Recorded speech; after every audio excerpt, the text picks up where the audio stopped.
नमस्कार मंडळी, आज आम्ही आलो आहोत नाशिकमधल्या पांडव लेणीवरती। नाशिकपासून अवघ्या 8 किलोमीटरवरती ही पांडव लेणी स्थित आहे। नाशिकमधील पर्यटन स्थळांमधलं हे एक प्रमुख ठिकाण आहे। आजचा हा व्हिडिओ उन्हाळ्यामध्ये काढलेला आहे, त्यामुळे हा जो रस्ता आहे हा तुम्हाला अशा पद्धतीने दिसतो, पण पावसाळ्यामध्ये मात्र हा रस्ता संपूर्ण असा हिरवागार झालेला असतो।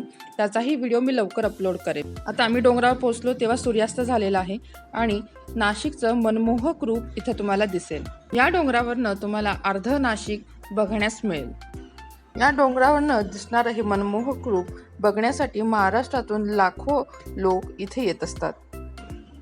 या ठिकाणी असलेल्या लेण्या यांना 2000 वर्षापूर्वीचा इतिहास आहे। अशी आख्यायिका आहे की पांडवांनी एका रात्रीतून या लेणीचा निर्माण केली होती आणि म्हणून या लेण्यांना पांडव लेणी असं म्हणतात। इथे असलेल्या सर्व लेण्या ह्या बौद्ध लेण्या आहेत। या सर्व लेण्या या डोंगराच्या दगडांमध्येच कोरीव काम करून केलेल्या आहेत। आता पांडव लेण्यावरती आल्यानंतर तुम्हाला काय आश्चर्य दिसतील ते मी तुम्हाला सांगते की यांचं जे स्ट्रक्चर आहे, प्रत्येक रूमचं किंवा प्रार्थनेचं सभेचं जे स्ट्रक्चर आहे ते बघण्यासारखं आहे। प्रत्येक मूर्तीचं कोरीव काम आणि तिच्यामध्ये लपलेले काही ऐतिहासिक क्षणांचे गूढ रहस्य इथे तुम्हाला बघायला मिळतील। ही लेणी बघण्यासाठी दुपारच्या वेळेस किंवा उजेड असतानाच या, जेणेकरून तुम्हाला ह्या सर्व गोष्टी अगदी उजेडामध्ये छान दिसतील। एकूण या ठिकाणी 24 प्रकारच्या लेण्यांच्या गुफा आहेत। तसेच त्या काळामध्ये इथे पाण्यासाठीची जी व्यवस्था केलेली आहे ती सुद्धा तुम्हाला बघायला मिळेल। आता आपण यांचं प्रार्थनास्थळ बघू। तर हे आहे यांचं प्रार्थनास्थळ, जी सगळ्यात मोठी अशी इथली गुफा आहे। हे बघा, याचं स्ट्रक्चर तुम्ही बघा, किती मोठ्या अशा दगडामध्ये हे कोरलेलं आहे।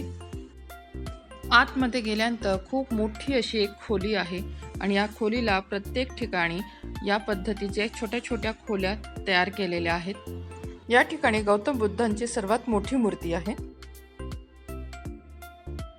यानंतरच्या लगेचच गुफेमध्ये असा प्रार्थनास्थळाचा स्तूप आहे।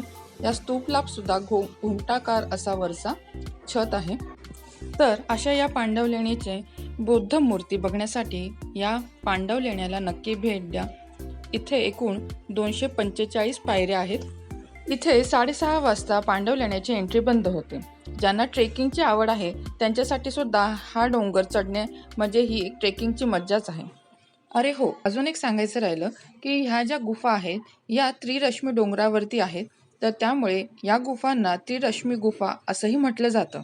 आता या लेणीबद्दलची हिस्टॉरिकल जी माहिती आहे तुम्हाला इथे असलेल्या फलकांवरती वाचायला मिळेल, त्यामुळे ती इथे मी सांगितलेली नाही। आजचा हा व्हिडिओ तुम्हाला कसा वाटला हे कमेंटद्वारे नक्की सांगा आणि तुमच्याकडे ह्या लेणीबद्दल अजून अधिक माहिती असेल तर तीही कमेंटद्वारे तुम्ही आमच्यापर्यंत पोहोचू शकता। अंधार पडायला सुरुवात झाली आहे आणि त्यामुळे या मूर्त्या सुद्धा अस्पष्ट अशा दिसत आहेत। चला, परतीचा प्रवास सुरुवात केलेली आहे। पुन्हा भेटूया अशाच एका छान ठिकाणासह। तोपर्यंत बाय बाय।